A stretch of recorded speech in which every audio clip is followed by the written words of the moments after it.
ओम नमो भगवते वासुदेवाय। ओम नमो भगवते वासुदेवाय। ओम नमो भगवते वासुदेवाय। नारायणं नमस्कृत्यं नरं चैव नरोत्तमं देवीं सरस्वतीं व्यासं ततो जयमुदीरयेत्। नष्टप्रायेषु भद्रेषु नित्यं भागवत सेवया भगवती उत्तम श्लोके भक्तिर्भवति नैष्ठिकी।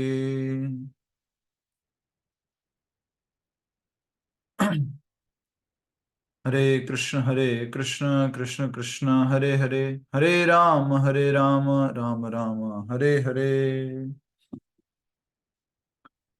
श्रीमद् भागवतम कथारूप अध्याय आज हम जो समझने जा रहे हैं, कह सकते हैं कि पहले स्कंद का ये अंतिम भाग है। पहले स्कंद में 19 अध्याय हैं और लगभग 808 श्लोक हैं। पहले अध्याय में 19 पहले स्कंद में 19 अध्याय हैं और 808 श्लोक हैं। तो उन 19 अध्यायों को हमने यहाँ पर संक्षिप्त रूप में, कहानी रूप में हमने समझने का प्रयास किया, जो कि अभी तक हमने देखा कि भाग संख्या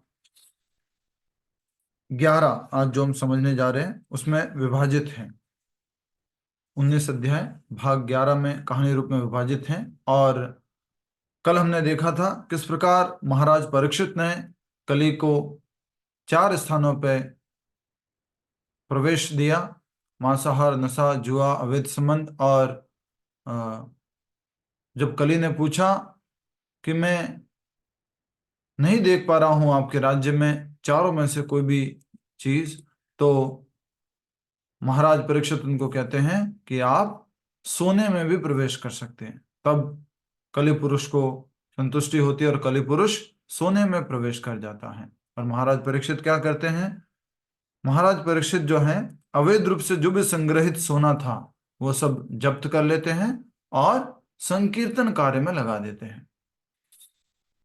आज हम उससे आगे समझने जा रहे हैं कि राजा परीक्षित को श्राप कैसे लगा। और उस अध्याय का हमारा जो नाम है वो यही है, इस अध्याय का, ब्राह्मण पुत्र द्वारा परीक्षित को शाप और सुखदेव गोस्वामी का आगमन। ये पहला स्कंद यहाँ पर समाप्त होगा और उसके बाद में दूसरे स्कंद की कुछ कथा इस अध्याय में जो हम पढ़ रहे हैं। आशा करता हूं आपने अपने हाथों से नंबरिंग कर दिया है। आज के अध्याय को 11 नंबर दीजिएगा, 11वां हो गया। अगर स्कंद में देखेंगे तो टोटल 19 अध्याय हैं और 808 श्लोक हैं इस पहले स्कंद में। शुरू करते हैं क्योंकि अध्याय बहुत लंबा है। नैमिषारण्य में एकत्र ऋषियों ने कहा, हे श्रील सूत गोस्वामी, आप भगवान श्री कृष्ण की गतिविधियों को इतने सुंदर रूप में प्रस्तुत कर रहे हैं, इसलिए हमारी प्रार्थना है कि आप चिरंजीवी रहे और आपकी ख्याति अमिट हो। तो उनसे प्रार्थना करते हैं, उनको धन्यवाद करते हैं ये शौनक आदि ऋषिगण सूत गोस्वामी जी को कि आप बहुत अच्छे से भगवान श्री कृष्ण की कथा को हमें सुना रहे हैं। आप चिरंजीवी रहें, लंबी उम्र के रहें, क्यों? जिससे और भी लोगों को ये कथा श्रवण करा सके और आपकी ख्याति अमिट हो, अर्थात कोई उसको मिटा ना सके, ऐसी ख्याति हो, सर्वत्र आपका नाम हो। आपकी वाणी हम जैसे मर्त्य प्राणियों के लिए अमृत सदृश है। हमने कुछ समय पूर्व यह यज्ञ आरंभ किया था, आप सभी को याद होगा, नैमिषारण्य में जब 88,000 ये ऋषिगण एकत्रित हुए थे तो वहां पर वो यज्ञ कर रहे थे। परंतु इस कार्य में होने वाले दोषों को देखते हुए हमें इसके माध्यम से इच्छित फल प्राप्ति में संदेह था। ये यज्ञ करने में बहुत सारे दोष होते हैं और हमें ये यकीन हो गया कि इससे इच्छित फल हमें प्राप्त नहीं होगा। इस यज्ञ से निकलने इस यज्ञ से निकले धुएं से हमारा शरीर काला हो गया है, परंतु हम आपके द्वारा वितरित किए जा रहे भगवान गोविंद के चरणामृत से अत्यंत प्रसन्न एवं तुष्ट है। एवं दो ये यज्ञ की ध्वनि जो धुआं है वो चल रहा है और हमारे शरीर पर भी ये आकर के चिपक गया है, थोड़ा सा काला हो गया है, लेकिन फिर भी आप जो भगवान श्री गोविंद की कथा जो सुना रहे हैं, उनका जो चरणामृत जो दे रहे हैं, उससे हम प्रसन्न एवं तुष्ट हैं। कौन सुना रहे ये? सूत गोस्वामी। किनको? शौनक आदि ऋषियों को। शौनक उनके मुख्य ऋषि थे। नेक्स्ट, भगवान के भक्तों से हुए एक क्षण के संग की तुलना न तो स्वर्ग प्राप्ति से और न ही मुक्ति से की जा सकती है। फिर सांसारिक सुख, समृद्धि अथवा अन्य लाभों का तो क्या ही कहना। ऐसे लाभ तो उनके लिए हैं जो केवल मरने के लिए जन्म लेते हैं। जो इस दुनिया में स्वर्ग लोक की प्राप्ति चाहते हैं, भौतिक सुख चाहते हैं, भौतिक लाभों को चाहते हैं, वो लोग जो हैं, जो इस प्रकार से स्वर्ग की प्राप्ति वगैरह की इच्छा करते हैं, जो इस जीवन में कुछ भोग करना चाहते हैं। लेकिन जिनको भगवान के भक्तों की संगति मिल गई है, वो इस प्रकार की कोई इच्छा नहीं रखते हैं। और भगवान के भक्तों की तुलना, संगति की तुलना किससे की गई है? एक क्षण से। अच्छे से ध्यान दीजिएगा, लिखा हुआ है, भगवान के भक्तों से हुए एक क्षण के संग की तुलना न तो स्वर्ग प्राप्ति और न ही मुक्ति से की जा सकती। इसलिए चैतन्य महाप्रभु ने एक बहुत सुंदर बात कही है, साधु संग साधु संग साधु संग सर्व शास्त्र कहे, लव मात्र साधु संग सर्व सिद्धि होए। लव मात्र मतलब, लव मतलब कितना होता है? थोड़ा सा। लव मात्र साधु संग सर्व सिद्धि होए। अगर थोड़ा भी साधुओं का एसोसिएशन हो जाए, उनकी संगति हो जाए, तो हमारा परम कल्याण हो सकता है। ये बहुत ही सुंदर श्लोक है श्रीमद् भागवतम में, और ये पहले स्कंद का 18वें अध्याय का 13वां श्लोक है। बहुत ही सुंदर श्लोक है। आगे बढ़ेंगे समय की सीमा को देखते हुए। श्रील सूत गोस्वामी ने कहा, यद्यपि हमारा जन्म निम्न परिवार में हुआ है। अभी कौन बोल रहे हैं? सूत गोस्वामी जी। मेरा जन्म जो है निम्न परिवार में हुआ है, फिर भी ज्ञान में बड़े चढ़े संतों की सेवा से हम कुछ प्रगति कर पाए हैं। ऐसे महान संतों से केवल बातें करने से व्यक्ति निम्न जन्म से उत्पन्न समस्त अयोग्यताओं और दोषों से मुक्त हो जाता है। अगर भक्तों की संगति मिल गई है, चाहे वो किसी गरीब परिवार में या छोटे नीच परिवार में जन्म लिया हो, लेकिन भक्तों की संगति से वो सारे दोषों से, सारी अयोग्यताओं से मुक्त हो जाता है। बहुत ही सुंदर बात आगे कही जा रही है। हे ऋषियों, जिस प्रकार एक पक्षी अपनी शक्ति एवं क्षमता अनुसार आकाश की ऊंचाई नापता है, मैं भी अपने अनुभवों के आधार पर भगवान की दिव्य लीलाओं का निरूपण करने का प्रयास करूंगा। मैं अपने आधार पर, मैंने जो श्रवण किया है, अनुभव के आधार पर आप सबको भगवान की कथा सुनाऊंगा, निरूपण करूंगा। नेक्स्ट बात कही जा रही है, एक समय वन में एक हरिण का पीछा करते समय महाराज परीक्षित बुरी तरह थक कर चूर हो गए। भूख प्यास से बेहाल हो उन्होंने शिकार छोड़कर जल की खोज आरंभ कर दी। उसी दौरान वे अंगिरा ऋषि के वंशज सुविख्यात ऋषि शमिक के आश्रम पहुंचे। यहाँ से बहुत ही इंपॉर्टेंट कहानी आ रही है, क्योंकि आपसे भी कोई पूछ सकता है कि मम्मी ये भागवतम कैसे शुरू हुई, ये परीक्षित महाराज कौन थे, ये 7 दिन का श्राप क्यों लगा। तो आपके आपके पास भी प्रश्न आ सकता है। ऐसा नहीं हो सकता कि नहीं, हम प्रचार नहीं करेंगे या हमसे कोई पूछेगा नहीं। तो आपको भी ये जानकारी होनी चाहिए, आप ये ग्रंथ पढ़ रहे हैं।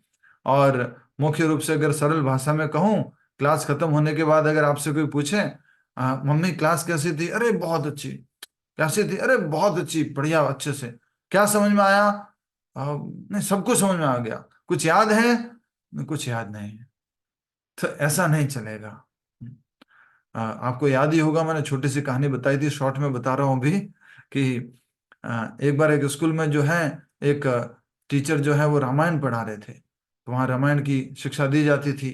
तो वहाँ पर बाहर से एक चेक करने वाले आए और उन्होंने वहाँ क्लास में बच्चों से पूछा, बच्चों बताओ शिव धनुष किसने तोड़ा?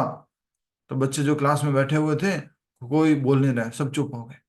तो उन्होंने सामने वाले बेंच पे बैठे हुए बच्चों से पूछा, अच्छा तुम बताओ शिव धनुष किसने तोड़ा? जो बाहर से चेक करने वाले आए थे वो पूछ रहे हैं। वो बोलते हैं, सर मेरे से पूछ रहे हैं? मेरे से? वो पीछे देखता हुआ बोलता है, हाँ हाँ तुमसे पूछ रहा हूँ सर, एक्चुअल में ना मैं पिछले 7 दिन से आया नहीं हूँ, मुझे मालूम नहीं किसने तोड़ा। अच्छा, तुम आए नहीं थे, ठीक है। फिर पीछे वाले बच्चे को खड़ा करते हैं, जल्दी से बताओ शिव धनुष किसने तोड़ा। तो वो कहता है, सर मैं भी नहीं आया था, हम दोनों ही साथ में कहीं गए हुए थे।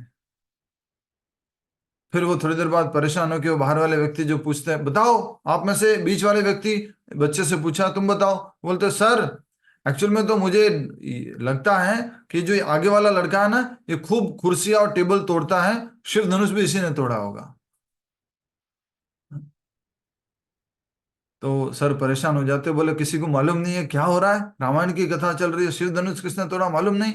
फिर टीचर से पूछते हैं, शॉर्ट में कर देता हूँ क्योंकि हमारी ऑलरेडी ये कथा लंबी है। टीचर बोलता है, मुझे भी नहीं मालूम शिव धनुष किसने तोड़ा। फिर वो जाते प्रिंसिपल के पास कि सर ये आपके कैसे स्कूल में ये रामायण की कथा सुनाई जा रही है, किसी को नहीं मालूम, टीचर को भी नहीं मालूम शिव धनुष किसने तोड़ा। तो प्रधानाचार्य कहते हैं, सर कोई बात नहीं, ऐसा करते हैं कि बोर्ड मीटिंग बुला लेते हैं, जो हमारे जो क्या कह सकते हैं सदस्य हैं बोर्ड मीटिंग के, उन सब से हम डोनेशन मांग लेंगे और नया बनवा लेंगे।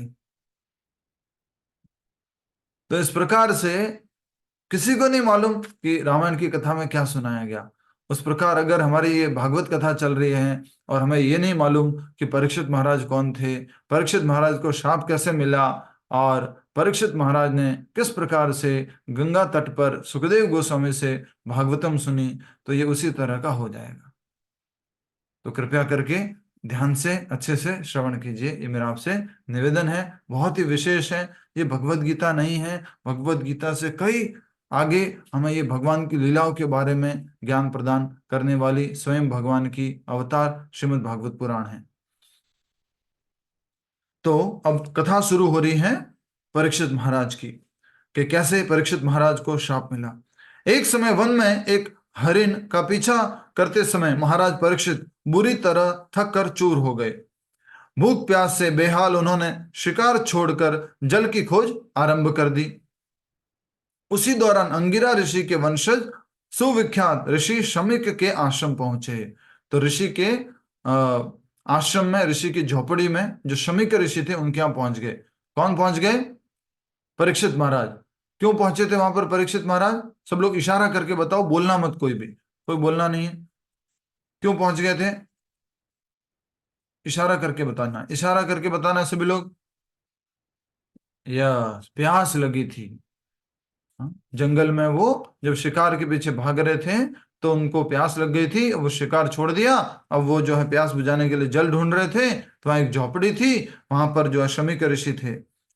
कुटिया में प्रवेश करने पर महाराज परीक्षित ने देखा कि ऋषि आंखें मूंदे ध्यान में तल्लीन हैं। शमिक ऋषि की इंद्रिया, श्वास, मन और बुद्धि बाह्य जगत से पूरी तरह कटे थे और उन्हें अपने आसपास की घटनाओं का लेश भी ज्ञान नहीं था। ये शमिक ऋषि जो थे वो पूरी तरह से ध्यानावस्था में थे, और ध्यानावस्था में आसपास क्या हो रहा है उनको कुछ भी नहीं मालूम। आंखें भी बंद थी उनकी, इंद्रिया, श्वास, मन, बुद्धि सब कुछ क्या है, नियंत्रित कर रखा था। उनका ध्यान आत्म साक्षात्कार की ओर लगा हुआ था, तो बिल्कुल भी बाहर क्या हो रहा उससे उनको प्रभाव नहीं पड़ रहा था। राजा ने मृग छाल पहने तथा जटाजूट धारण किए ऋषि से थोड़ा जल मांगा। हे ऋषिवर जल दे दो, हे ऋषिवर जल दे दो, प्यास लगी है, प्यास लगी है, प्यास लगी है, पानी दो, पानी दो, पानी दो। वो राजा जो है ऋषि से मांग रहे हैं। उनका मुख प्यास से बुरी तरह सूख चुका था। वास्तविकता तो यह है कि शुद्ध भक्त कभी भी भूख, प्यास अथवा थकावट जैसी शारीरिक मांगों से विचलित नहीं होते। जल्दी से कमेंट करके बताओ, यहां पर शुद्ध भक्त किसको बताया गया है? जो शमिक ऋषि थे या जो राजा परीक्षित थे उनको? जल्दी से बताइए। जो शमिक ऋषि थे उनको या राजा परीक्षित है उनको शुद्ध भक्त बताया गया है। यहां बोला गया है शुद्ध भक्त कभी भी भूख, प्यास, और सब भक्तों का उत्तर चाहिए। यस, बहुत सबने सही उत्तर दिया है। राजा परीक्षित, राजा परीक्षित कौन है? शुद्ध भक्त है। प्यास किसी ने उत्तर दिया है कि ऋषि, ऋषि नहीं।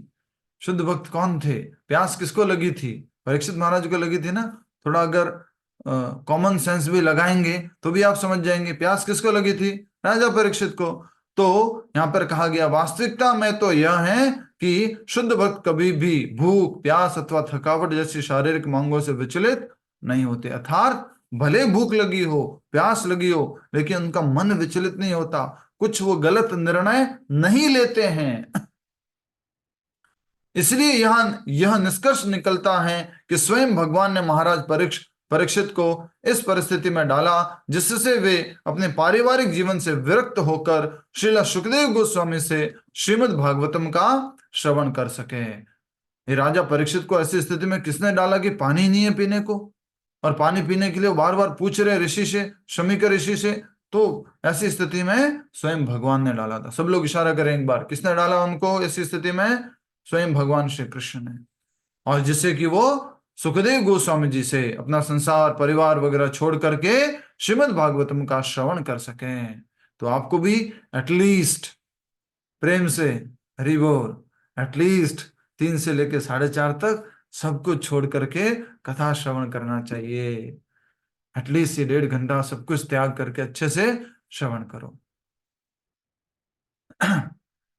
शमीक ऋषि द्वारा राजा के किसी भी प्रकार के आवभगत का प्रश्न ही नहीं था, न आसन, न जल और न ही मधुर शब्द। ऐसा कहा जाता है कि 3 प्रकार के स्वागत, 3 प्रकार से आप एटलीस्ट स्वागत कर सकते हैं। कैसे स्वागत करना है? उनको आसन दे करके, आसन भी नहीं है तो जल दे करके, जल भी नहीं है तो एटलीस्ट मधुर वाणी से उनको स्वागत करना है। लेकिन ऋषि तो जो है ध्यान में बैठे हुए थे और उस कारण से उनको कोई सुनाई नहीं दे रहा था। जब ऋषि ने राजा के निवेदन का कोई उत्तर नहीं दिया तो स्वयं को उपेक्षित समझकर वे अत्यंत क्रोधित हो उठे। यद्यपि महाराज परीक्षित ऋषि से किसी राजसी स्वागत की अपेक्षा नहीं कर रहे थे, परंतु उनके द्वारा एक आसन, थोड़े जल तथा कुछ मधुर शब्दों की अपेक्षा करना गलत नहीं था। राजा परीक्षित गुस्सा हो गए। क्यों गुस्सा हो गए? उन्होंने क्या मांगा था? मुझे जल दो ऋषि, मुझे जल दो ऋषि, मुझे जल दो ऋषि, प्यास लगी है, प्यास लगी है, पानी दो। पर वो ऋषि की कोई गलती नहीं थी, वो ध्यान में बैठे हुए थे। और राजा परीक्षित ने इतना मांगा, इसमें उनकी भी कोई गलती नहीं थी। उन्होंने कोई विशेष बड़ा स्वागत नहीं मांगा था, मात्र वो जल मांग रहे थे। तब उनको क्रोध आ चुका है। चूंकि राजा परीक्षित सम्राट थे, ऋषि द्वारा उनका स्वागत नहीं किया जाना निश्चित ही विस्मयजनक था। और साथ ही महाराज परीक्षित जैसे महान भक्त के लिए यह उतना ही विस्मयजनक था कि वे एक महान ऋषि पर क्रोधित हो गए। इसलिए निष्कर्ष निकाला जा सकता है कि उनका व्यवहार भगवान की योजनाओं का ही एक हिस्सा था। खास करके राजा परीक्षित जी के इस स्वभाव में देख सकते हैं कि उनको गुस्सा आ गया ऋषि के ऊपर। ऋषि के ऊपर क्यों गुस्सा आना, नहीं आना चाहिए, पर फिर भी गुस्सा आ गया। उसका कारण क्या बता रहे हैं? ये भगवान की ही एक योजना का हिस्सा है। आगे बढ़ते हैं। क्रोधावेश में ऋषि की कुटिया से बाहर निकलते हुए महाराज परीक्षित को द्वार के निकट एक मृत सर्प दिखाई दिया। अपने धनुष के एक छोर से उसे उठाकर उन्होंने उसे एक माला की तरह शमीक ऋषि के गले में पहनाया और तेजी से हस्तिनापुर के लिए प्रस्थान कर गए। जल्दी से बताइए, आप में से कौन बताएंगे कौन सी माला पहनाई? मीरा गुप्ता माता जी, कौन सी माला पहनाई और किसने किसको पहनाई? सर्प की माला राजा परीक्षित ने ऋषि को पहनाई, शमीक ऋषि को पहनाई। बहुत अच्छा, हरि बोल। तो बहुत गुस्सा आया था तो उन्होंने अपने धनुष से, मेरे पास नहीं है, पेन ले रहा हूं मैं, तो पेन से वो सांप उठाया, धनुष से सांप उठाया और उनके गले में डाल दिया। इस प्रकार से पहना दिया और तेजी से हस्तिनापुर के लिए प्रस्थान कर गए। प्यास लग रही है, लेकिन क्रोधावेश में, प्यास से पीड़ित होने के कारण उन्होंने वो मरा हुआ सांप उनके गले में डाल दिया। अब देखो, मरा हुआ सांप कहां से आया? झोपड़ी में, और वो बाहर जा रहे थे तब उनको दिखा। तो ये सब भगवान की ही दिव्य लीला है जिसके माध्यम से ये आगे घटना घटने वाली है। वास्तव में अभी देखिए, ये याद रखिएगा कि राजा परीक्षित ने मरा हुआ सांप डाल दिया है शमीक ऋषि के गले में। वास्तव में उन जैसे राज ऋषि का स्वागत माला इत्यादि से होना चाहिए था, परंतु अपनी उपेक्षा देखकर उन्होंने शमीक ऋषि के गले में उस मरे हुए सर्प की माला पहना दी। उन जैसे महान एवं धर्मपरायण राजा के लिए नादानी भरा यह व्यवहार निश्चित ही आश्चर्यजनक था। तो बहुत ही सुंदर बात कही जा रही है कि नादानी भरा व्यवहार किया है। किसने? राजा परीक्षित ने। किसी का प्रश्न आया क्या कलयुग उनके मुकुट पे आके बैठ गया था, ऐसा कुछ है? यहाँ पर भागवतम में वो भी बताया नहीं गया है। हो सकता है ऐसा भी हुआ हो, बट यहाँ पर बताया जा रहा है कि भगवान की ही दिव्य लीला का ये भाग है। ठीक है। अलग अलग पुराणों में, अलग अलग ग्रंथों में इस कथा को बताया भी गया है कि कलि पुरुष जो है उनके मुकुट में आकर के बैठ गया। इस प्रकार से उनकी मति भ्रमित हो गई और उन्होंने मरा हुआ सांप उनके गले में डाल दिया। आगे बढ़ रहे हैं। नादानी भरा यह व्यवहार निश्चित ही आश्चर्यजनक था। घर लौटते समय वे रह रह कर अपने व्यवहार पर पश्चाताप करने लगे। वे विचार करने लगे, क्या ऋषि वास्तव में ध्यान में तल्लीन थे, अथवा मुझ नीच जाति क्षत्रिय के स्वागत से बचने के लिए ध्यान का स्वांग रचा रहे थे, ढोंग कर रहे थे क्या, या वास्तव में वो ध्यान में बैठे हुए थे? मैंने गलत कर दिया क्या कुछ? मैंने मरा हुआ सांप क्यों डाल दिया? उनके मन में ये बार बार विचार आ रहे थे। शमीक ऋषि का पुत्र श्रृंगी, आगे जाके ये सिंह वाले ऋषि बनते हैं, श्रृंगी। शमीक ऋषि का पुत्र श्रृंगी अपने ब्रह्म तेज के कारण अत्यंत शक्तिशाली था। अपने हम उम्र मित्रों के साथ खेलते समय उसे राजा द्वारा अपने पिता के अपमान का समाचार प्राप्त हुआ। खेल रहे थे अपने दोस्तों के साथ में, कौन? श्रृंगी ऋषि, और जो एक बालक के रूप में थे, शमीक ऋषि के बेटे थे। वहां पर संदेश पहुंच गया कि आपके पिताजी के गले में क्या डाल दिया है? फूलों का हार। राइट है? क्या डाल दिया है? सांप। विवेक जी से इशारा कर रहे हैं और रेशमा माता जी भी सांप डाल दिया है। तो इस प्रकार से जैसे ही उस श्रृंगी ऋषि को समाचार प्राप्त हुआ, क्रोध से आग बबूला होकर वह जोर जोर से बोलने लगा, जरा इस राजा का दुस्साहस तो देखो। दूसरों की झूठन पर पलने वाला कौआ और घर की चौकीदारी करने वाला कुत्ता अपने स्वामी का अपमान करने लगा है। क्या एक कुत्ता भी घर में प्रवेश करके अपने स्वामी के साथ भोजन करने करने का अधिकारी हो सकता है? तो किस स्तर का गुस्सा आया उसको देखो, छोटे से बालक को, ब्राह्मण के उस बालक को कुत्ता बोल रहा है, राजा को उससे कंपेयर कर रहा है। भगवान श्री कृष्ण के अदृश्य होते ही ये कल के राजा इतने उछल कूद करने लगे हैं। मुझे इस मामले को अपने हाथों में लेकर इस दुष्ट को दंडित करना ही होगा। अब जरा मेरी शक्ति देखो। इसमें बहुत सारी शिक्षाएं आती हैं, लेकिन अभी हम समय की कमी के कारण थोड़ा आगे बढ़ रहे हैं। एकमात्र शिक्षा लेते हैं, जब भी कोई आपके पास इस प्रकार का समाचार आए तो सबसे पहले क्या करना है? चेक करना है, इज इट ऑथराइज्ड, क्या ये सही है या गलत है।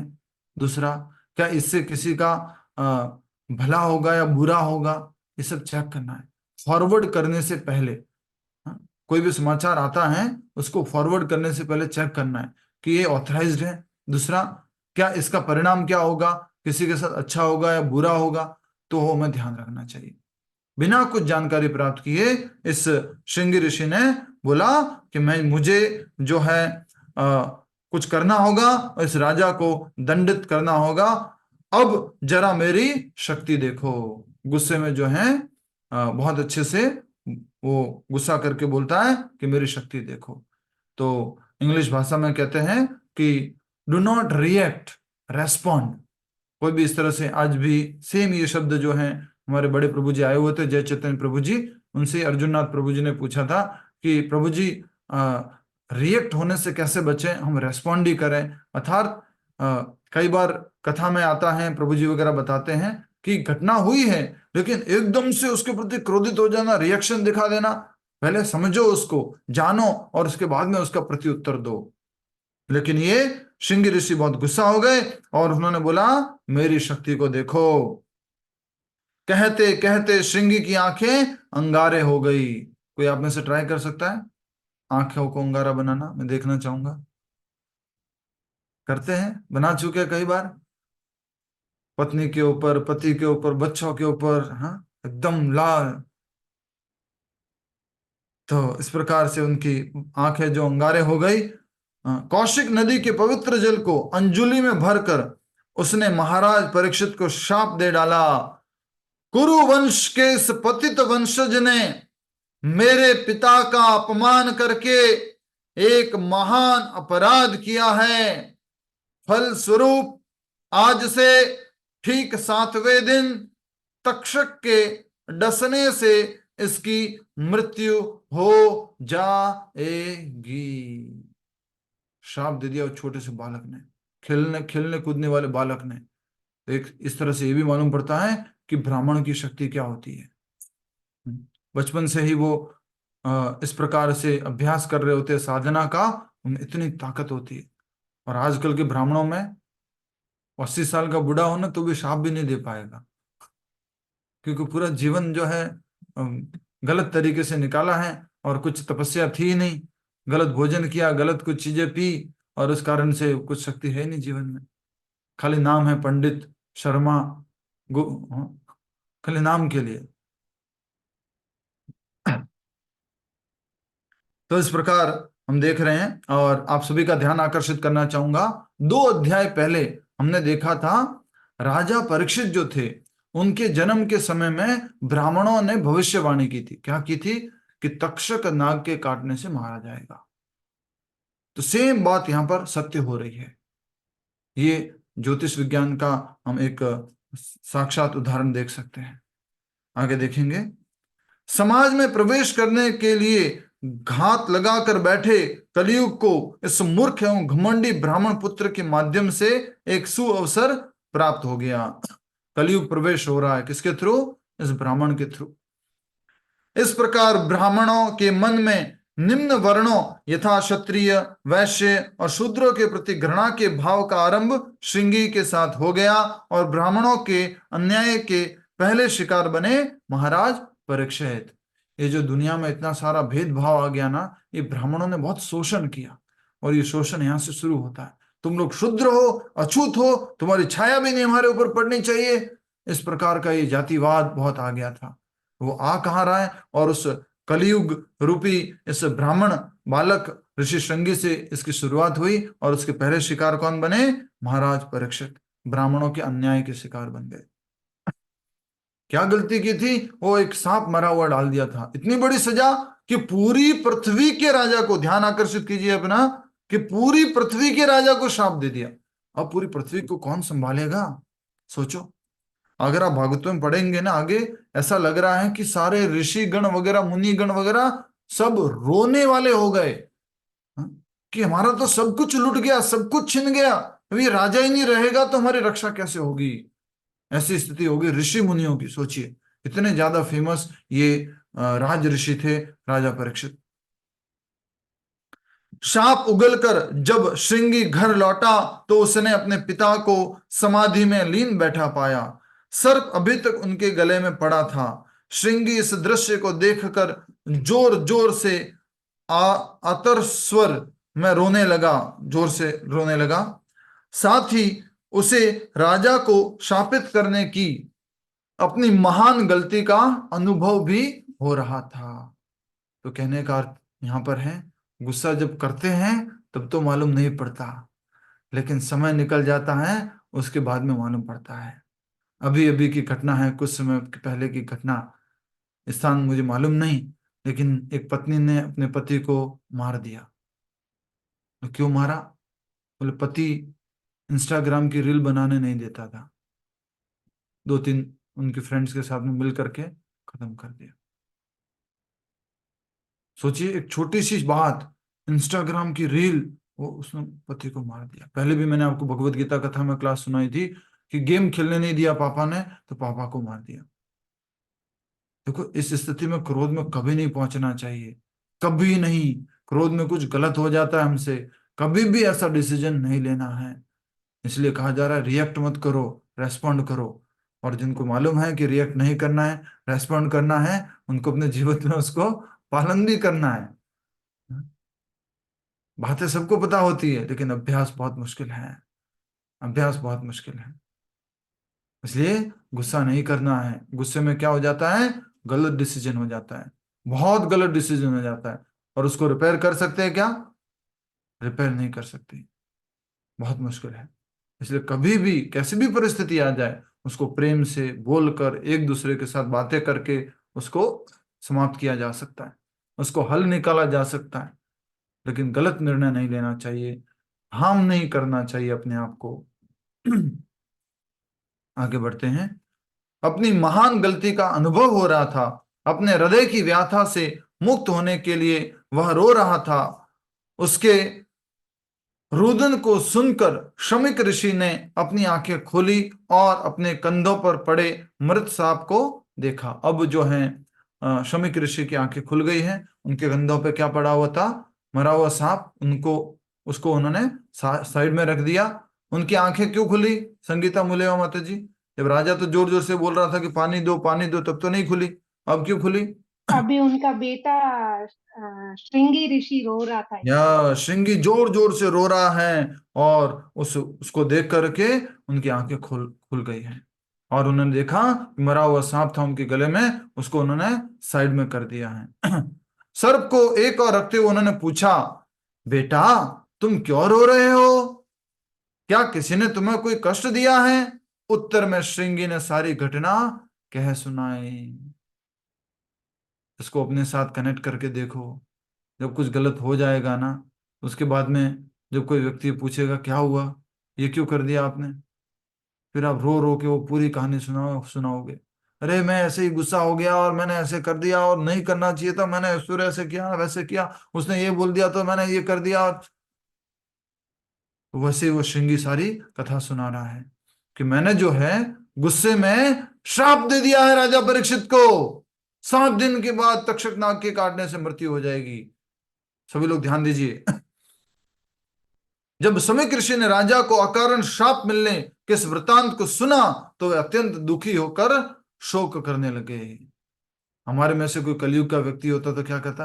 अरे वाह बेटा, शाबाश, अपने पिता का ध्यान रखता है तू, वेरी नाइस, गुड बॉय। नहीं, उनको भी दुख हो रहा है, उस श्रृंगी ऋषि को भी दुख हो रहा है, उस बालक को भी दुख हो रहा है। दुखी होकर शोक करने लगे। हाय मेरे पुत्र, मेरे पुत्र, ये कितना बड़ा पाप किया है तूने। एक छोटे से अपराध के लिए तुमने राजा परीक्षित को इतना भारी दंड दे डाला। छोटे से अपराध के लिए इतना बड़ा दंड दे दिया राजा परीक्षित, सम्राट परीक्षित को। हे नादान पुत्र, तुम नहीं जानते कि राजा संपूर्ण मनुष्य जाति का स्वामी तथा भगवान का प्रतिनिधि होता है। इसलिए उनको क्या बोला जाता है? नरदेव। भगवान का प्रतिनिधि होता है राजा। राजा किसको रिप्रेजेंट कर रहा है? भगवान को। और पूरी प्रजा का स्वामी है, पूरी मनुष्य जाति, जानवर, सबका स्वामी है वो। उसके संरक्षण के आश्रय में ही नागरिक सुख शांति से समृद्धि का जीवन यापन कर पाते हैं। इसका मतलब हम भी रह रहे थे ना श्रृंगी बेटा, वो उस राजा की सुरक्षा की वजह से हम थे। याद करो, जब राजा राम जब गए थे वनवास में, तो बहुत सारे ऋषियों को परेशानी हो रही थी। किसने संरक्षण दिया था? राम जी ने संरक्षण दिया था, उनको बचाया था। तो एक अच्छे राजा के संरक्षण में ऋषि मुनि रह पाते हैं। नेक्स्ट। और जब संसार ऐसे राजाओं से विहीन हो जाता है, तो चोर डाकू असुरक्षित प्रजा को उसी प्रकार लूट लेते हैं जिस प्रकार एक शेर बिखरी भेड़ों को सहजता से मार देता है। अगर भेड़ें बिखरी हुई है तो शेर आराम से अटैक करेगा और उसको मुंह में डाल के एक को लेके जाएगा। तो सब भेड़ें साथ साथ हैं, सपोर्ट में है एक दूसरे को, तो वो नहीं मार सकते। इसलिए क्या कहा जाता है? संगठन में शक्ति है। बचपन में कहानी सुनी होगी आप सबने, एक टीचर ने सब अपने शिष्यों को, गुरु ने अपने शिष्यों को एक एक लकड़ी दी और उनको तोड़ने के लिए बोला, तो सबने तोड़ दी लकड़ी। और वो 4-5 लकड़ियां जो थी सबको साथ में रख कर दिया, और उसके बाद बोला इनको तोड़ो, वो तोड़ नहीं पाए। उसी प्रकार हम परिवार में, समाज में सब साथ में रहेंगे तो हमें कोई तोड़ नहीं सकता है। नेक्स्ट। हाँ, तो चोर डाकू और असुरक्षित प्रजा को उसी प्रकार लूट लेते हैं। जब राजा नहीं होते तो सब लूट जाता है। क्षत्रिय राजाओं को नष्ट करके हम इस महान सामाजिक उत्पात का कारण बनेंगे। इतना ही नहीं, इस कार्य में संपूर्ण वर्णाश्रम व्यवस्था चरमरा जाएगी और सामान्य लोग कुत्तों और बंदरों के स्तर तक आ गिरेंगे। इतना नीचे स्तर हो जाएगा सामान्य लोगों का। यहां पर एक बात और याद कीजिए, द्रौपदी ने एक बात कही थी पांडवों को। जब अश्वत्थामा को लेकर आए थे अर्जुन, तो द्रौपदी ने कहा था कि अगर हम इस ब्राह्मण के बेटे को मारेंगे तो उनकी मां को कितना दर्द होगा। फिर आगे उसने कहा था कि अगर कोई ब्राह्मण देवता को श्राप दे देगा तो पूरे राज परिवार का विनाश हो सकता है। तो उतनी शक्ति आप देख सकते हैं कि कैसे आ, आ, इस श्रृंगी के श्राप से राजा परीक्षित और उनका राज्य सब कुछ समाप्त होने वाला है। नेक्स्ट, आगे बढ़ रहे हैं। महाराज परीक्षित भगवान के सर्वोत्तम भक्तों की श्रेणी में आते हैं। वे राजाओं में एक ऋषि हैं और किसी भी परिस्थिति में ऐसे दंड के योग्य नहीं हैं। उनको दंड नहीं मिलना चाहिए, वो योग्य नहीं है। हे बेटे, हे पुत्र, तुमने क्या कर दिया? क्यों श्राप दे दिया उनको? वो दंड के भागी नहीं है, उन्होंने कोई बड़ा अपराध नहीं किया है। हे पुत्र, अब मैं केवल भगवान से प्रार्थना कर सकता हूं कि वे एक निष्पाप व्यक्ति को शाप देने के लिए तुम्हें क्षमा करें। अब तो तुम पाप के भागी बन गए हो। निरपराधी को तुमने क्या कर दिया है? शाप दे दिया है। जैसे कि याद करो, यमराज ने गलत निर्णय लिया था मांडव्य मुनि के लिए। उनको क्या बनना पड़ा था? यमराज को विदुर बनना पड़ा था, धरती पर आना पड़ा था। उसी प्रकार श्रृंगी ऋषि के लिए कह रहे हैं कि तुमने गलत श्राप दे दिया है। हाँ, अब तुम्हारा कल्याण के लिए मैं भगवान से प्रार्थना ही कर सकता हूं। नेक्स्ट, और भगवान तुम्हें क्षमा करे। माफी चाहता हूं।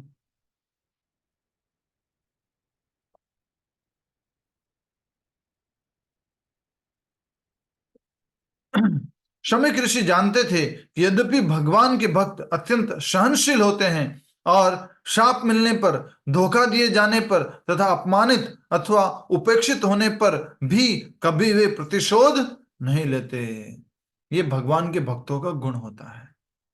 चाहे श्राप मिल जाए, चाहे उनके ऊपर कोई बहुत ज्यादा क्रोधित हो जाए, या कोई उनको धोखा दे दे, या कोई उनको अपमानित करे, वो किसी भी प्रकार से उसका प्रतिशोध नहीं लेते हैं। पर ये किनकी बात कही जा रही है? शुद्ध भक्तों की। हम जैसे छोटे मोटे भक्त, अगर सामने वाला क्रोध करता है तो हम भी क्रोध कर बैठते हैं। नेक्स्ट, परंतु भगवान कभी भी उनके अपराधियों को क्षमा नहीं करते। ये बात याद रख लीजिएगा, बहुत इंपॉर्टेंट है, अंडरलाइन कर लो इसको। अगर कोई वैष्णव के प्रति, भगवान के भक्त के प्रति कोई अपराध करता है तो वैष्णव क्षमा कर देता है। वैष्णव दयालु और कृपालु और माफ कर देता है, लेकिन भगवान माफ नहीं करते हैं। याद रखना, भगवान माफ नहीं करेंगे अगर किसी वैष्णव, किसी भक्त के प्रति कोई अपराध हो जाए तो। बहुत बहुत इंपॉर्टेंट बात है ये। इसलिए कभी भी किसी वैष्णव के प्रति अपराध नहीं करना चाहिए। भगवान, वैष्णव, प्रसादम, कीर्तन, विग्रह सेवा, यही तो हमारी भक्ति में आगे बढ़ने के स्रोत हैं। तो कभी भी किसी वैष्णव के प्रति अपराध नहीं करना चाहिए। किसी को कथा याद है कि एक ऋषि ने अपराध किया था एक वैष्णव के प्रति और उनके पीछे सुदर्शन चक्र आया था। किसको याद है? कौन बताएंगे? दुर्वासा मुनि वाली ना प्रभु जी? माताश्री, मैं कल भी बोला था कि बिना बताए नहीं उत्तर देना है। आपको होस्ट है, इसका मतलब ये थोड़ा ना कि यस। ठीक है, दुर्वासा मुनि। दुर्वासा मुनि ने जो है वो क्रोध में अमरीश महाराज को मारने के लिए जो है एक राक्षस प्रकट किया था, लेकिन जब भगवान को ये मालूम पड़ा और भगवान ने ये सहन नहीं किया तो उनके पीछे सुदर्शन चक्र फेंक दिया था। आगे बढ़िए, सब लोग ध्यान से श्रवण कीजिए। भगवान कभी उनके अपराधों को, उनके अपराधियों को क्षमा नहीं करते हैं। वस्तुतः चूंकि यह लीला स्वयं भगवान की एक व्यवस्था थी, इसलिए इसमें शमीक ऋषि, श्रृंगी अथवा परीक्षित कोई भी उत्तरदायी नहीं था। ये सब भगवान की योजना में मात्र अपनी भूमिकाएं निभा रहे थे। खास करके यहां पर क्या हो रहा है? भगवान की योजना है, डायरेक्टर है भगवान, और यहाँ पर क्या चल रही है? मूवी। सब प्री प्लानिंग करके भगवान डायरेक्ट कर रहे हैं, तू ऐसे कर, तू ऐसे कर, तू ऐसे कर। भगवान के डायरेक्शन में हो रहा है। नहीं तो शुद्ध भक्त राजा परीक्षित कभी ऐसा काम नहीं करेंगे। नहीं ये छोटा सा बालक श्रृंगी ये कोई ऐसा काम करेंगे। नहीं जो है शमीक मुनि ब्राह्मण देवता के आने राजा परीक्षित के आने पर वो जल नहीं पिलाएंगे। ये सब भगवान का प्री प्लानिंग है। ये सब भगवान की योजना में मात्र अपनी भूमिका निभा रहे थे। परंतु फिर भी ऋषि ने सोचा, यदि राजा मेरे पुत्र को बदले में शाप दे दे तो शायद मेरा पुत्र अपने पाप से मुक्त हो सकता है। देखो देखो देखो, कितनी बड़ी बात कही है। अगर आपका छोटा सा बच्चा है और आपके बच्चे ने किसी को थप्पड़ मार दिया तो आप क्या करोगे? अरे कोई बात नहीं बेटा, इसको माफ कर दे। ये क्या बोल रहे हैं ऋषि मुनि? अगर वो इसको दोबारा एक थप्पड़ मार दे रिटर्न में तो शायद बराबर हो जाएगा। तो इस तरह से यहाँ पे कहा जा रहा है कि अगर राजा इसको श्राप दे दे बदले में, राजा सर्वशक्तिमान थे, राज ऋषि थे, राजा भी बहुत बड़ा श्राप दे सकते थे उस छोटे से ब्राह्मण बालक श्रृंगी को। श्रृंगी ने दिया था 7 दिन का श्राप, और ये राजा जो है वो 2 दिन का श्राप दे सकते थे। लेकिन राजा ने ऐसा कुछ नहीं किया। हाँ, तो कहा जा रहा है कि यदि राजा मेरे पुत्र को बदले में शाप दे दे तो शायद मेरा पुत्र अपने पाप से मुक्त हो सकता है, परंतु धर्मपरायण परीक्षित कभी ऐसा नहीं करेंगे। इसलिए एकमात्र आशा यह है कि मैं भगवान से याचना करूं कि वे इस मूर्ख नादान बालक को इस अपराध को मूर्ख नादान बालक के इस अपराध को क्षमा कर दें। भगवान से प्रार्थना करें इसको क्षमा कर दें। इसी बीच घर लौटते समय महाराज परीक्षित एक दोष रहित ब्राह्मण के प्रति अपने असभ्य व्यवहार को लेकर अत्यधिक खिन्न थे। उनका मन गलाने से भरा जा रहा था। बहुत दुखी थे राजा परीक्षित। मैंने एक दोष रहित ब्राह्मण ऋषि के ऊपर जो है गले में सांप डाल दिया। बहुत दुखी थे। वे विचार करने लगे, अपने इस जघन्य पाप के कारण निश्चित ही मुझ पर कोई महान संकट आना चाहिए। वो ये सोच रहे मुझे इसकी बहुत बड़ी सजा मिलनी चाहिए। ये भक्त का लक्षण है। मैंने क्या कर दिया? मैंने सांप डाल दिया उनके गले पे। तो कोई भी अपराध हो जाता है, भक्त क्या सोचता है? मुझे इसकी कोई बड़ी सजा मिलनी चाहिए, और मैं चाहता हूं कि यह विपदा तुरंत आ जाए जिससे मैं अपने इस घृणित कार्य का प्रायश्चित कर सकूं और फिर भविष्य में कभी ऐसा अपराध न कर सकूं। सोचिए, ये शुद्ध भक्त के लक्षण है। हमारे में से जो छोटे मोटे भक्त होते हैं ना, एक बार इधर देख लीजिए, हमारे में से जो छोटे मोटे भक्त होते हैं, गलती हो जाती है, मालूम है कि अपराध हो रहा है, तो भी भगवान के सामने जाके क्या प्रार्थना करते हैं? भगवान आप जरूर मुझे इसकी सजा देना, बट अभी नहीं, थोड़ा बाद में दे देना।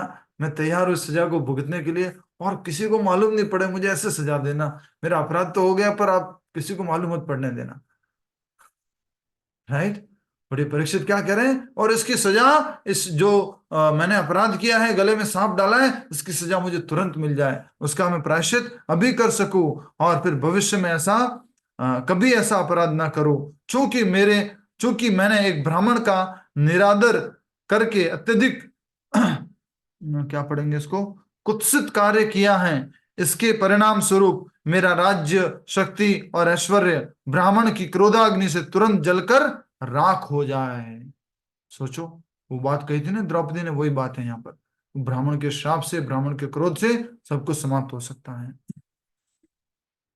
कुत्सित मतलब अगली, घिनौनी जो है कार्य से, घिनौने कार्य से। तभी मुझे अपनी इस पाशविक तथा निकृष्ट पापी मानसिकता को छोड़ने के लिए अच्छा पाठ मिलेगा। पाशविक मतलब पशु जैसी मानसिकता को छोड़ने के लिए पाठ मिलेगा। क्योंकि किसी भी व्यक्ति का व्यवहार उसके परिवार वालों को प्रभावित करता है, इसलिए महाराज परीक्षित चाहते थे कि उन पर यह विपदा शीघ्रातिशीघ्र आए, जिससे उनकी भावी पीढ़ियों को इसके फल ना भोगने पड़े। हरि बोल, हरि बोल, हरि बोल। देखिए क्या स्थिति है। बोले अभी अपराध का मुझे फल दे दीजिए, जिससे कि अभी मैं इससे मुक्त हो जाऊं और आगे आने वाली पीढ़ियों में इसका कोई प्रभाव ना पड़े। वे अपनी करनी पर पश्चाताप कर ही रहे थे कि उन्हीं श्रृंगी द्वारा 7 दिनों में अपनी मृत्यु के शाप का समाचार मिला। श्रृंगी ऋषि, यहां बताया जा रहा है कि वो श्रृंगी ऋषि खुद जो है उस सांप का श्राप का समाचार लेकर के वहां पहुंच चुके हैं। और किसको श्राप दे दिया? शमीक ऋषि ने एक संदेश वाहक द्वारा राजा को इस अकाट्य श्राप की सूचना भेज दी, जिससे वे भगवत धाम लौटने की तैयारी कर सकें।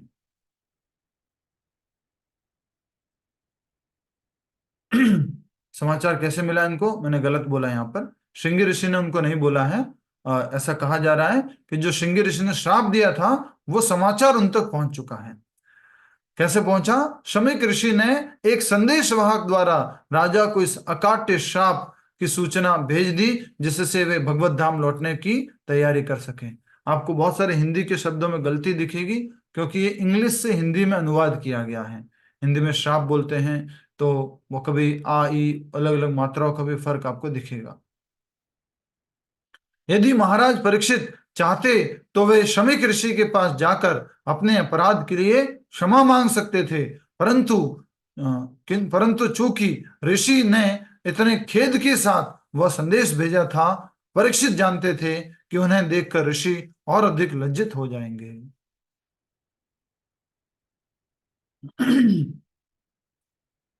ऋषि लज्जित क्यों हो जाएंगे? कौन बताएगा? हरि बोल, जागिए सब लोग। ऋषि लज्जित क्यों हो जाएंगे?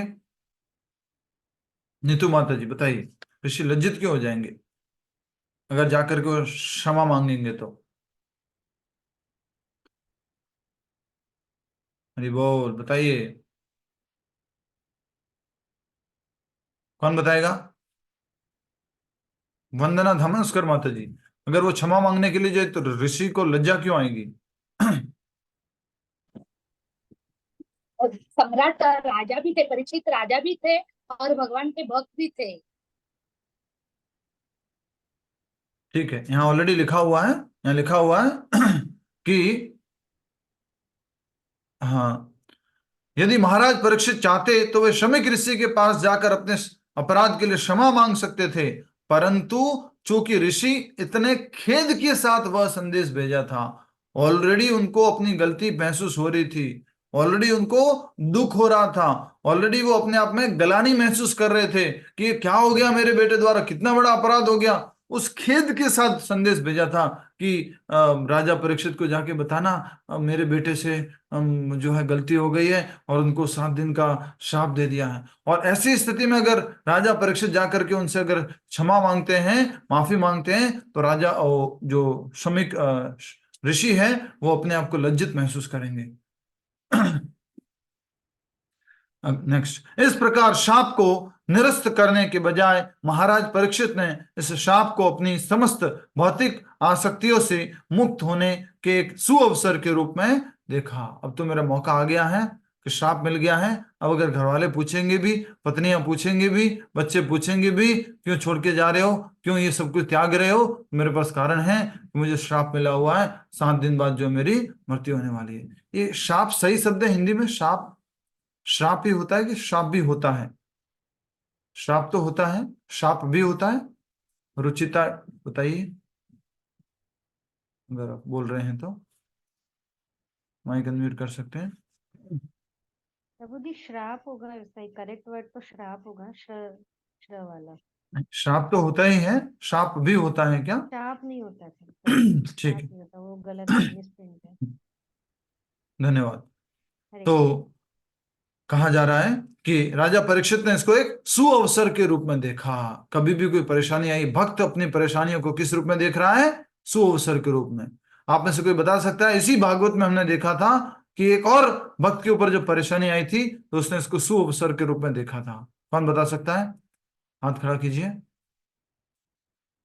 कौन बता सकते हैं? यस, सुशील जी। यस, सुशील जी। नारद मुनि की मदर। नारद मुनि, नारद मुनि ने भी इसको सुअवसर के रूप में देखा। जब उनकी माँ को एक सांप ने काट लिया था, डस लिया था, तो भगवान चाहते हैं कि मैं भक्ति करूं, भक्ति में उन्नति करूं, आगे बढ़ूं, इसलिए अब मेरे को ये सुअवसर प्राप्त हुआ है। सोचिए, इतना बड़ा पृथ्वी के राजा, हमसे क्या नहीं छोड़ा जाता? घर, परिवार, गाड़ियां, आसक्ति। वो कौन है? पृथ्वी के राजा, सम्राट है। थोड़ा सा सोचना तब समझ में आएगा ये कि कितने बड़े होते हैं पृथ्वी के राजा, सम्राट। आज पूरी दुनिया में हमारे भारत के प्रधानमंत्री के लिए वो हो रहा है। सोचिए, पूरी पृथ्वी के राजा, राजा परीक्षित, पूरी पृथ्वी पर शासन करने वाले।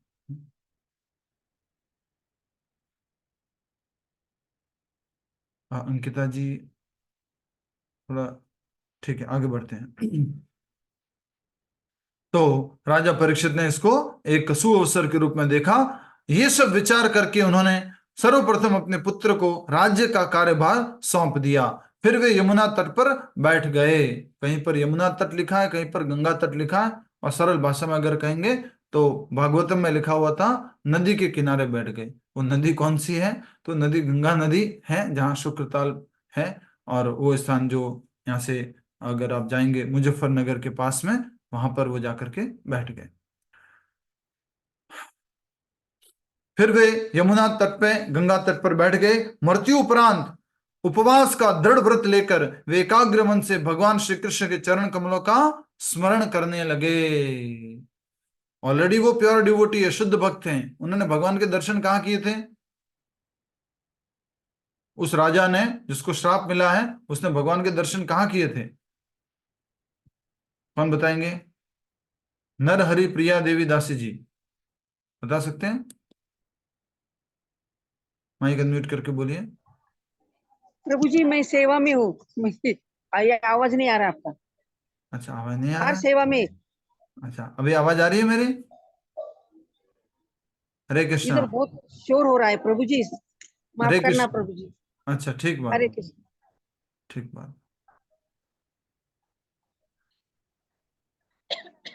म्यूट कर देते हैं नर हरि। आपको। धन्यवाद माता जी। गर्भ में राजा परीक्षित ने भगवान के दर्शन गर्भ में किए थे। और ऐसा कहा जाता है वो किसके बराबर है? राजा परीक्षित रसगुल्ले के बराबर है। उसकी रसगुल्ले को कहीं से भी स्पर्श करोगे तो क्या होगा? वो मीठापन आपको स्पर्श करेगा। कहीं से भी, ऊपर से, नीचे से, लेफ्ट से, राइट से पकड़ोगे और मुंह में कहीं से भी खाओ, कहीं से भी उसको खाओगे तो मीठापन रस देगा। तो राजा परीक्षित के जीवन को कहीं से भी निचोड़ोगे, कहीं से भी देखोगे। जन्म देखो तो देखते हो कि गर्भ में भगवान दिखे, मृत्यु देखते हो तो भागवत कथा आ गई, पूरा बीच में जीवन देखो तो शुद्ध भक्त थे भगवान के। ऐसे है राजा परीक्षित। शुरुआत में भगवान कृष्ण, अंत में भगवान श्री कृष्ण, जीवन पूरा उनके आदेशानुसार पालन किया। ऐसे भगवान के भक्त राजऋषि। तो कहा जा रहा आगे कि संपूर्ण ब्रह्मांड में तेजी से संपूर्ण ब्रह्मांड में तेजी से यह समाचार फैल गया और तीर्थाटन के बहाने सारे महान ऋषि मुनि अपने शिष्यों के साथ वहां पहुंच गए। बहाना करके, कभी कभी कहीं जाना होता है, जाना ही पड़े तो क्या कर रहे सब लोग? क्यों जा रहे भाई? कहाँ जा रहे हो? गंगा तट पे क्या लेने जा रहे हो? बहाना करके थोड़ा तीर्थ स्थान जाके आते हैं, थोड़ा भ्रमण करके आते हैं। लेकिन उन सबका उद्देश्य क्या है बोलो? राजा परीक्षित से मिलना। सोचिए, सारे बड़े बड़े ऋषि मुनिगण अपने शिष्यों के साथ वहां पहुंचे। वे भली भांति जानते थे कि वहां श्रील सुखदेव गोस्वामी श्रीमद् भागवतम कथा करने वाले हैं, आगे कथा होने वाली है, इसलिए वो ऋषिगण सब पहुंच गए। इस प्रकार महाराज परीक्षित अनेक महान ऋषियों जैसे नारद मुनि, श्रील व्यासदेव, भृगु, वशिष्ठ, पराशर, अत्रि, विश्वामित्र, अंगिरा, परशुराम, भारद्वाज, गौतम, च्वयन, शरद्वान, उतथ्य, मैत्रेय, औरव इत्यादि तथा राजा महाराजाओं से घिरे थे। सब लोग आ चुके हैं। क्यों आए बताओ? क्यों आए? राजा बहुत डरावना था, राजा सबके ऊपर क्रोध करता था, राजा सबको सजा देता था। क्यों आए वो? यस रुचिता जी बोलिए। परीक्षित जी के दर्शन करने और उनके साथ भागवत की जो कथा भगवान सुनने। के शुद्ध भक्त थे और सबके चाहते राजा थे। उनका शासन सबको पसंद था। वो सब उनके राज्य में सुरक्षित महसूस कर रहे थे। और वो सबको लग रहा था राजा परीक्षित जा रहे, राजा परीक्षित जा रहे, उनके बिना हमारा क्या होगा, उनके बिना हमारा क्या होगा, ऐसी स्थिति थी।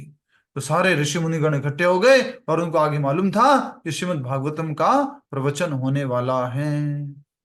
महाराज परीक्षित ने सबका यथोचित अभिनंदन किया और इस संसार से प्रयाण करने से पहले जाने अनजाने किए गए अपने अपराधों के लिए क्षमा मांगी। ये आदत हमें डालनी चाहिए जीवन में, जाने अनजाने जो भी हमारे से अपराध हो जाए उसके लिए हमें क्षमा मांगनी चाहिए। अगर आपको मालूम है तो शायद आपके व्हाट्सएप में न्यू ईयर पे एक आध मैसेज आया होगा कि please forgive me for my offences और माय मिस्टेक्स इन 2023। फिर आगे जोक में लिखा हुआ था, चिंता मत कर आगे भी करूंगा। जोक कर रहा हूं मैं। तो जैन समाज में आप देखते हैं उसमें क्या शब्द उपयोग करते हैं, मिच्छामि दुक्खम। मैंने अगर आपको किसी भी प्रकार का कुछ अपराध किया है, कुछ कष्ट पहुंचाया है, मिच्छामि दुक्खम। 7 दिन का इनका ये शायद पारायण चलता है और उसमें वो एक दूसरे से क्षमा याचना करते रहते हैं। किसी भी प्रकार से मन से, कर्म से, वाणी से आपको अपराध किया हो तो क्षमा चाहता हूं। वैसे ही राजा परीक्षित क्या कर रहे हैं? महाराज परीक्षित ने सबका यथोचित अभिनंदन किया और इस संसार से प्रयाण करने से पहले जाने अनजाने किए गए अपराधों के लिए क्षमा मांगी। हम सब लोग भी एक दूसरे से प्रतिदिन क्षमा मांगते हैं। कौन सा मंत्र बोलते हैं? वांछा कल्पतरु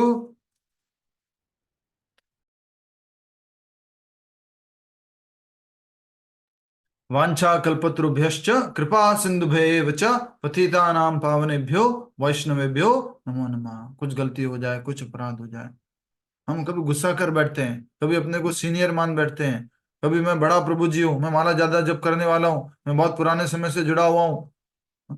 किसी को अपमानित शब्दों से हम बोल देते हैं। क्लास के अंदर मैं जो है आप लोगों को कुछ बोल देता हूँ, अरे तुम बताओ या तुम कुछ नहीं जानते, ऐसे अपमानित कर देते हैं। हम एक दूसरे को, हमें क्षमा याचना करनी चाहिए, क्षमा मांगनी चाहिए। हम सब वैष्णव हैं, किसी भी वैष्णव के प्रति कुछ भी अपराध नहीं करना चाहिए।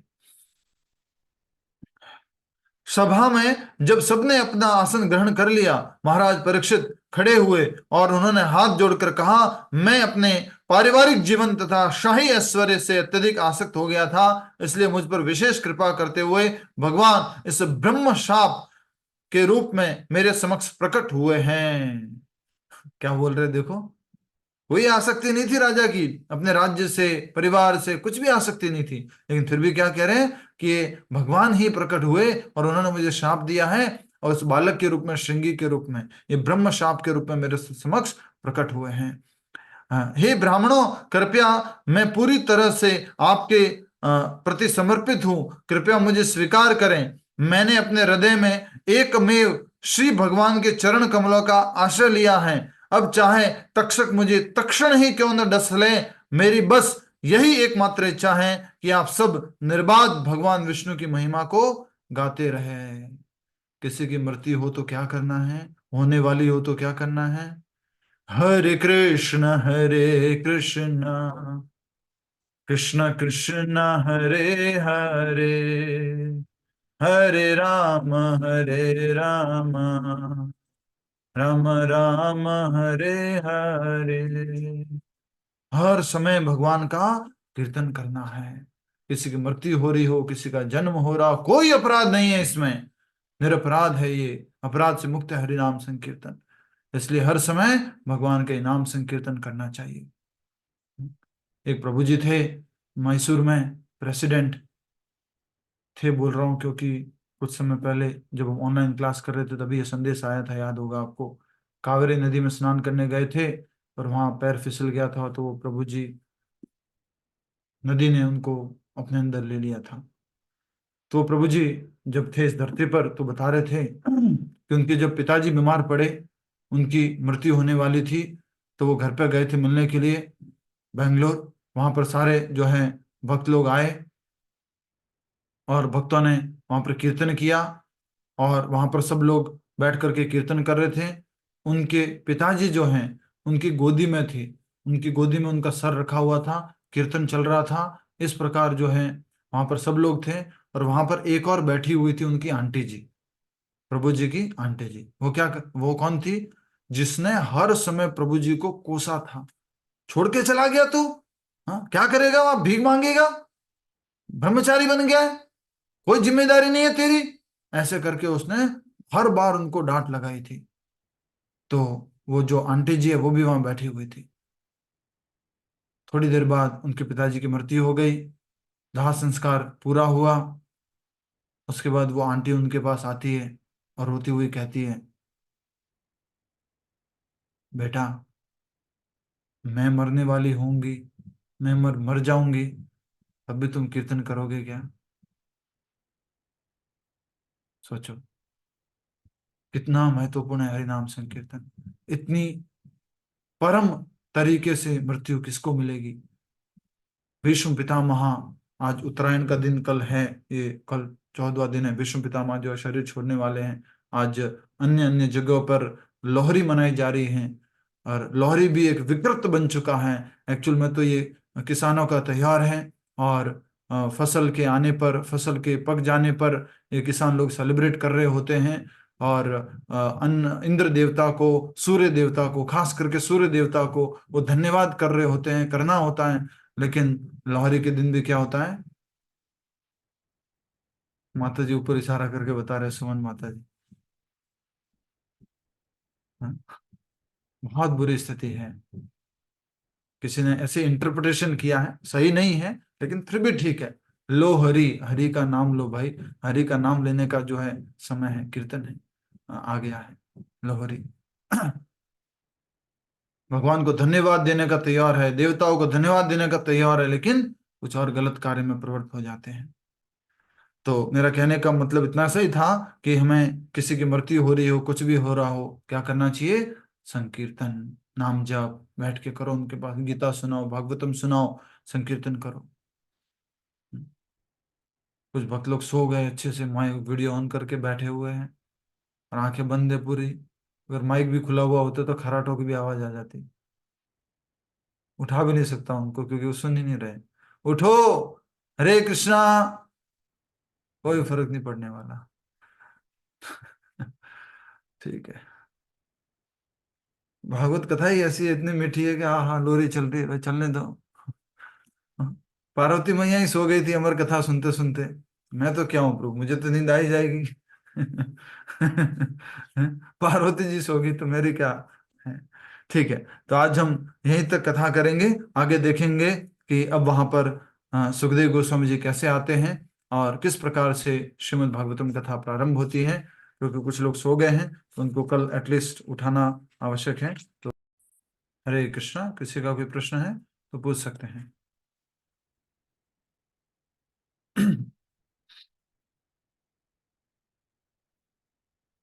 माइक अनम्यूट करने की फैसिलिटी नहीं होगी। यस, अब आप कर सकते हैं माइक अनम्यूट। जी, किसी का कोई प्रभु प्रश्न? संजय ऋषि वही है जो जिन्होंने पुत्र प्राप्ति का यज्ञ करवाया दशरथ महाराज के लिए। दशरथ महाराज के लिए श्रृंगी ऋषि? हाँ, नहीं हो सकते ना। संजय ऋषि अभी तो ने द्वापर करवाया युग था। के अंत की बात है, और वो त्रेता युग में दशरथ महाराज तो राम जी के भी पिताजी थे। हाँ, नहीं हो सकता। हाँ, हाँ। पर नाम उनका भी संजय ऋषि था। अच्छा, ठीक बात। जी, और कोई? हरे कृष्णा प्रभु जी, श्रृंगी ऋषि की एज क्या थी जब उनने श्राप दिया था? हरे लगभग होंगे 5-6 वर्ष के,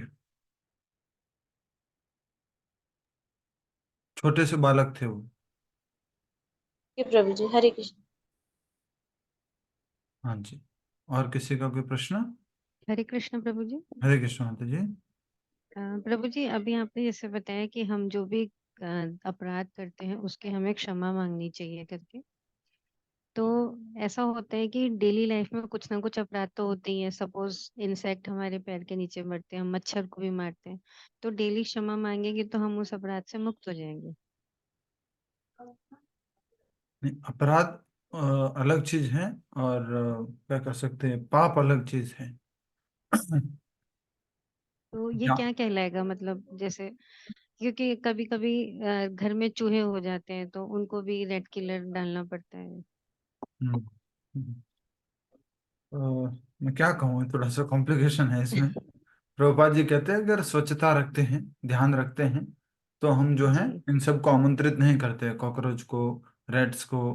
अगर हम शुरुआत से ध्यान रखेंगे तो नहीं होगा ऐसा। तो रेट किलर तो सब। जरूरत नहीं है, अगर हो भी जाते तो रेट क्या कह सकते हैं, पकड़र एक आता है, पकड़र। थोड़ा हिंदी हिंदी मिक्स कर रहा हूँ, हिंदी इंग्लिश। रैट जो कैचर। को, हाँ, पकड़ने वाला जो पिंजरा आता है वो ला सकते हैं, उसमें वो ला करके उनको दूर छोड़ सकते हैं। उसमें घुसते और ही नहीं प्रभु जी, यहाँ पर वहीं जो ला बातें के हो रख। रही है वो उनकी बातें नहीं हो रही हैं, यहाँ पर जो हम एक मनुष्य के प्रति, एक वैष्णव के प्रति जो अपराध करते हैं उससे संबंधित बातें जी हो रही हैं। वो हमें क्षमा जी। मांगनी चाहिए। एक पाप हो जाए, हत्या हो जाए, वो दूसरी बात है। तो ये मतलब ये क्षमा के योग्य नहीं है ये चीजें। नहीं, क्षमा के योग्य है ही है, पर जानबूझ के आपको नहीं करना है। अगर आप पूरी तरह से कृष्ण भावना भावित हैं और आप जो है भगवत सेवा में लगे हुए हैं, आपकी कोई भी आइटम जो है भगवान को भोग लगती है, उसमें कुछ वो चूहे, वो कॉकरोच, वो कुछ परेशानी कर रहे हैं, उनको वहां से निकालना है, तो यस, आप जो है उनको पकड़ करके बाहर फेंकना या उनको कुछ दूर भगाने वाला कुछ दवाई लगाना, कुछ कुछ करना, वो कर सकते हैं। इसके लिए जी कि भगवान की सेवा में कुछ बाधा नहीं आए, उसके लिए। जी। Hare Krishna, Hare thank you very Krishna. Much. Hare Krishna. Yes. Hare Hare Krishna Prabhu ji. इसको जी। ऐसे भी कह सकते हैं प्रभु जी कि अपराध जो है वो तो उसकी क्षमा मांगी जा सकती है, पर पाप का तो प्रायश्चित ही करना पड़ता है। हाँ, पाप का प्रायश्चित ही करना होता है। पाप और अपराध में थोड़ा सा अंतर है, कभी हम समझाएंगे समय होने पर। जी। और किसी का कोई प्रश्न? हरे कृष्ण प्रभु जी। जी। प्रभु जी, इसमें जैसे अभी इसमें पढ़ा था कि क्या ऋषि वास्तव में ध्यान में तल्लीन थे अथवा मुझ नीच जाति क्षत्रिय के स्वागत से बचने के लिए ध्यान का स्वांग रचा रहे थे। तो ये परीक्षित महाराज ने अपने आप को नीच जाति क्षत्रिय क्यों कहा? ब्राह्मण से निम्न हो गए ना माता जी,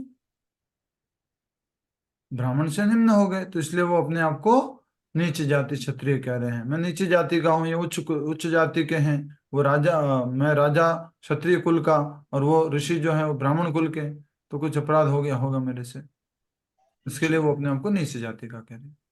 सूत अच्छा। गोस्वामी जी ने भी कहा है अपने आप को नीच जाति का।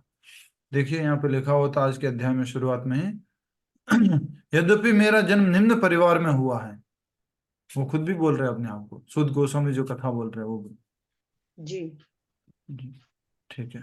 और कोई प्रश्न? कृष्ण प्रभु जी। तो बहुत ही सुंदर घटना है, इससे बहुत सारी शिक्षाएं हैं। हमारे पास 7 दिन, 7 मिनट, 7 सेकंड कितना है, कुछ समय मालूम नहीं है।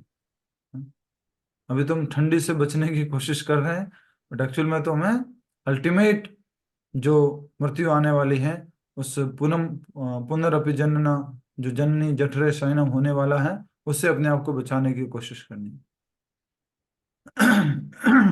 यस, कोई प्रश्न है तो पूछिए। हरे कृष्ण। हरे कृष्ण प्रभु जी, दंडवत प्रणाम। धन्यवाद प्रभु जी, हरे कृष्णा। प्रभु जी, क्रोध के लिए जो आपने बताया था, अपने जयपुर में एक ऐसा कांड हुआ था जिसमें एक डिवोटी ने अपनी ताई जी को मारा था, वो भी क्रोध के चक्कर में मारा था। क्रोध ही करवाता है सब कुछ, तो मैं क्रोध से ही होता है सब कुछ। तो डिवोटी या कुछ भी हो, 16 माला करने वाला हो या 32 माला करने वाला हो या 64 माला करने वाला हो, कोई भी हो, जब तक शुद्ध भक्त नहीं हो जाता तब तक वो गलत निर्णय लेने से नहीं बच सकता। क्रोध में, क्रोध में तो बहुत गलत हो जाता है, बहुत गलत हो जाता है। फिर आप यही कहते रह जाओगे, अरे ये तो 16 माला करता था, ये तो खूब भक्ति करता था। या मेरे को कहीं पे क्रोध करते हुए देखोगे तो ये प्रभु जी, ये भागवत कथा करने वाले, ये प्रवचन करने वाले इतना क्रोध करते हैं।